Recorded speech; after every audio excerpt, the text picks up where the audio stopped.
Olá, eu sou a Luísa Marucci e esse é o segundo vídeo da série Analisando Candidatos. O primeiro vídeo foi sobre o Álvaro Dias e eu vou deixar destacado aqui nos cards e na descrição. Para quem não viu o primeiro vídeo, eu vou explicar um pouquinho. Eu penso que essas eleições vão ser eleições cruciais para o nosso país e eu tinha me proposto a fazer uma pesquisa bem aprofundada sobre os candidatos a todos os cargos públicos. E como eu comecei o canal aqui no YouTube, eu resolvi dividir as minhas pesquisas sobre os candidatos à presidência da República por aqui. E aí você, aí de casa, faz a pesquisa para deputado estadual, federal, senador e governador, que são tão importantes quanto o presidente. E quero deixar muito claro que não há nenhuma intenção de fazer campanha contra ou a favor nenhum dos candidatos. Eu só estou dividindo mesmo as informações que eu encontrei. Dito isso, pode rodar a vinheta.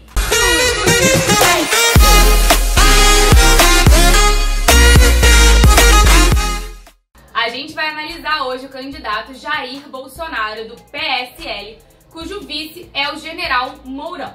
O Bolsonaro foi vereador no Rio de Janeiro de 89 a 91 e é deputado federal de 1991 até os dias atuais. Como deputado federal, o Bolsonaro apresentou 642 proposições ali variadas entre requerimentos de mudança em comissões, projetos de lei, projetos de emenda constitucional, dentre outras proposições que podem ser feitas pelos deputados.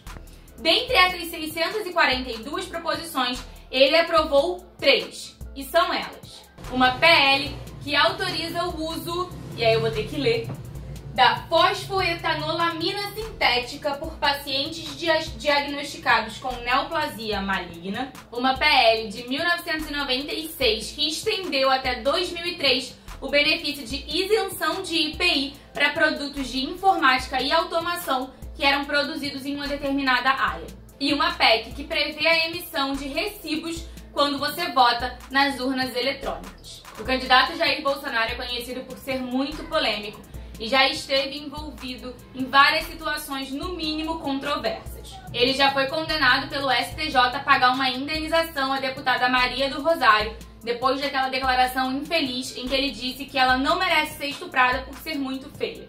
Inclusive, ele virou réu do Supremo Tribunal Federal e está respondendo formalmente a essas acusações no momento. O escândalo mais recente envolve uma suposta funcionária fantasma dele, que recebe através do seu gabinete, mas que vende açaí em Mambucaba. Sobre essa situação, eu vou deixar um vídeo aqui na nossa descrição em que o Jair Bolsonaro pessoalmente explica esse caso. Além disso, ele já ocupou os noticiários com declarações racistas, machistas, homofóbicas.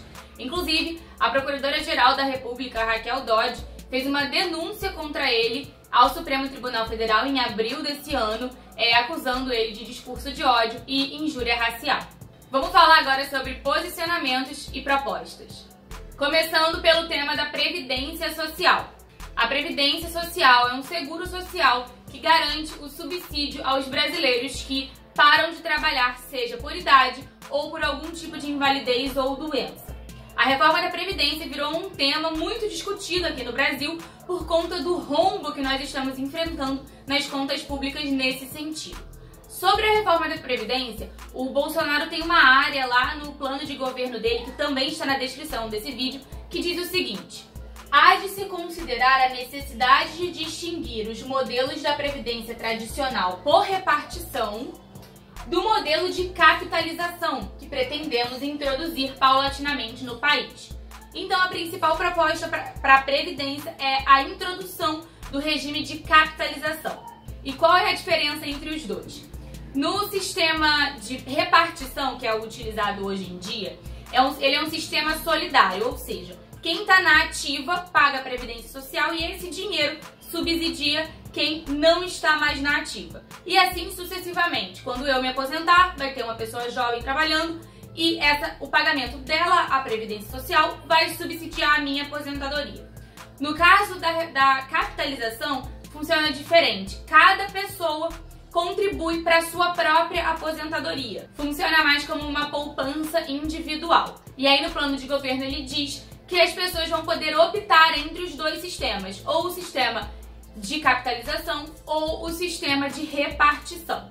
A grande questão dessa proposta é que se a maioria dos trabalhadores optarem pelo sistema de capitalização nesse primeiro momento, gera uma insuficiência de recursos para pagar quem já está inativo. E sobre isso ele fala o seguinte no plano de governo. Para isso será criado um fundo para reforçar o financiamento da Previdência e compensar a redução de contribuição previdenciária no sistema antigo. Mas eu não encontrei em lugar nenhum onde ele especifica de onde vai sair essa verba para criar esse fundo. Além disso, na Globo News, o candidato tocou em questões como, por exemplo, a idade mínima para policiais militares, que ele acredita que deveria ser menor do que das outras classes trabalhadoras, e da inclusão dos militares dentro das regras da Previdência. E aí ele diz que quando os militares receberem os mesmos direitos que os outros trabalhadores, como direito à greve, hora extra, fundo de garantia, entre outros, aí sim eles deveriam ser incluídos nas regras da Previdência Social. O próximo tema é a reforma trabalhista. A reforma trabalhista ela foi passada no governo Temer e aí ela modifica um monte de questões, como por exemplo, a negociação direta entre funcionário e patrão, a maneira com que se tira férias, a terceirização e vários outros pontos. Eu vou deixar aqui na descrição do vídeo um link falando sobre a reforma trabalhista, caso você queira se aprofundar mais no assunto. Sobre a proposta do Bolsonaro para a legislação trabalhista, ele propõe a criação de uma carteira de trabalho verde e amarela, que é como ele chama lá no projeto de governo dele. A CLT tradicional já existente azul, ela não deixaria de existir e o trabalhador poderia optar entre uma ou outra, sendo que a carteira de trabalho verde e amarela, como ele chama, ela funcionaria como um contrato individual e não teria que respeitar as regras da CLT. A minha grande questão sobre essa proposta ficou em saber quais seriam essas regras dessa carteira de trabalho que seriam diferentes da CLT e como funcionaria essa opção entre uma carteira de trabalho e outra. Infelizmente, eu não encontrei essa resposta nem no plano de governo e nem nas entrevistas que eu ouvi do Bolsonaro, mas se vocês encontrarem alguma coisa sobre isso, deixa aqui nos comentários. E se sair mais alguma notícia sobre isso, eu atualizo a descrição do vídeo e coloco lá também. Além disso, em seu plano de governo, ele se posiciona contra o imposto sindical, que já foi uma das mudanças que aconteceram na reforma trabalhista implantada pelo Temer. Um outro tema importante é o posicionamento político sobre as privatizações de empresas públicas. Sobre esse tema, o plano de governo do Bolsonaro fala em privatizar para equilibrar contas públicas e que todo o dinheiro das privatizações deveriam ser direcionados para o pagamento da dívida pública. Ele não cita claramente no plano de governo quais seriam as empresas que ele privatizaria ou não, mas em entrevista à Globo News, ele disse que intimamente não gostaria de privatizar a Petrobras, mas que se fosse necessário, ele privatizaria sim.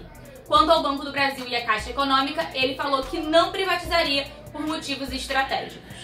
Um outro tema bem polêmico foi a PEC do teto de gastos, que foi aprovada também no governo Temer, e que, para os gastos públicos não ultrapassarem a inflação a partir de 2017, houve um congelamento dos gastos por 20 anos, sendo que no 10º ano o presidente em exercício poderia mudar as regras do jogo.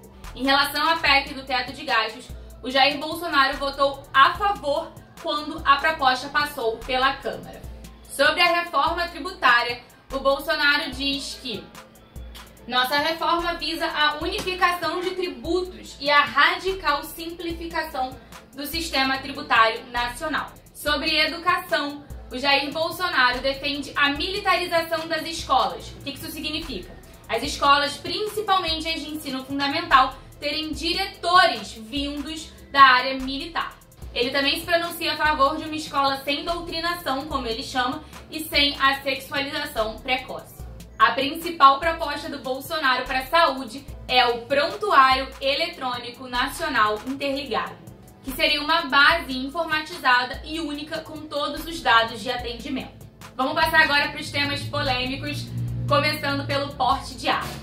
Hoje no Brasil é possível uma pessoa conseguir posse e porte de arma, mas é através de um sistema extremamente burocrático, é bem difícil de você conseguir e às vezes mesmo você passando em todas as exigências, você não recebe a posse ou o porte de armas. Mas tramita no Senado uma proposta para derrubar essa lei do desarmamento que está em vigor e colocar no lugar uma lei que garante a qualquer cidadão a posse ou porte de armas. Obviamente ainda teria alguma exigência, mas seria menos rígido do que é atualmente.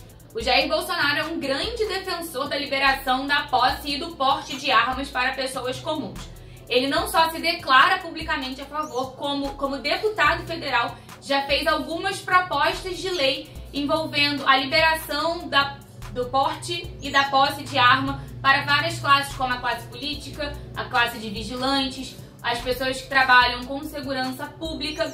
Enfim, essas propostas não passaram, mas ele é ativamente um defensor da liberação do porte de armas para todos os cidadãos. E quando ele é indagado se a arma seria uma opção para a segurança pública, ele diz que o Estado não é onipresente, então o cidadão deveria ter a oportunidade de se defender. Inclusive já falou algumas vezes que a liberação do uso de armas para mulheres, por exemplo, seria uma opção ao combate do feminicídio. Sobre a legalização do aborto, o candidato se mostra radicalmente contra. Inclusive, é contrário à realização de um plebiscito para tratar desse assunto.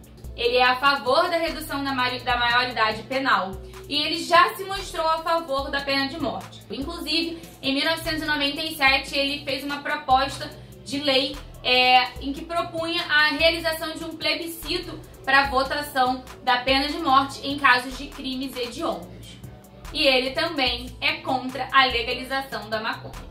Tem uma coisa que a gente aprendeu com Michel Temer, é que a gente tem que ficar de olho em quem vai ser o vice na chapa dos candidatos à presidência. E nesse caso é o general Hamilton Mourão, que fez parte do Comando Militar do Sul e foi secretário de Economia e Finanças do Comando do Exército. E aí então ele se filiou ao PRTB e vem como vice na chapa do Jair Bolsonaro. Eu também vou deixar um link aqui embaixo com algumas informações extras a respeito do general Mourão, caso você queira saber mais. Agora, as peculiaridades da campanha do Jair Bolsonaro.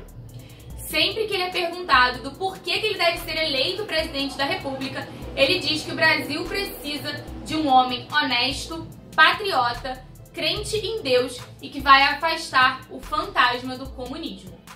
Sempre que ele é perguntado sobre questões de economia, ele fala que não entende muito desse assunto e que não precisa entender porque confia plenamente no Paulo Guedes, que vai ser o ministro da Fazenda caso ele seja eleito presidente.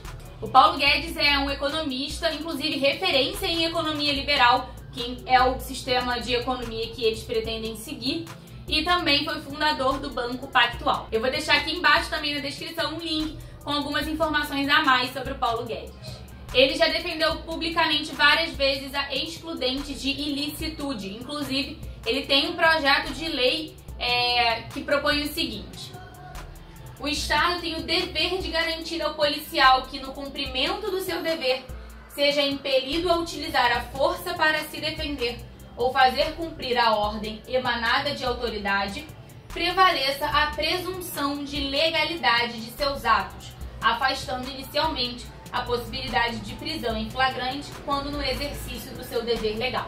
Ou seja, se alguém morrer num confronto entre a polícia e traficante, por exemplo, fica ali, o Estado tem o dever de acreditar que aquela morte foi em virtude do cumprimento do exercício do policial e que ele não seja preso por isso. O candidato deu uma declaração recentemente, inclusive postou em seu Twitter oficial, que eu também vou deixar aqui na descrição do vídeo, que caso eleito, pretende retirar o Brasil da ONU. E aí, o que vocês acharam da pesquisa do Bolsonaro? Deixe aqui nos comentários a sua opinião e caso você tenha mais alguma informação que acha importante, deixe aqui também. Vamos fazer da caixa de comentários um lugar pra gente discutir política de uma forma saudável.